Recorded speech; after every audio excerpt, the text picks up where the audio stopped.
tayo sa Jiangnan sa Banawe.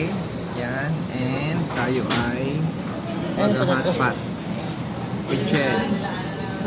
Okay, so yun yung ating mga ilalagay. Of course, tayo ay magpo-focus dito sa beef and also sa pork.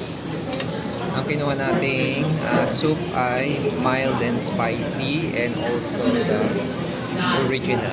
So, and guys, enjoy lang natin ang ating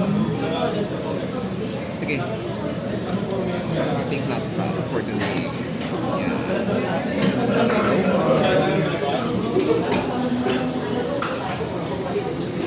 Yan ang muna. Ito, sige, lagay mo na yan. Put all the meat. Meaty Mamaya mo good. na ihalo Yeah. Kasi yan. Put all the meaty good.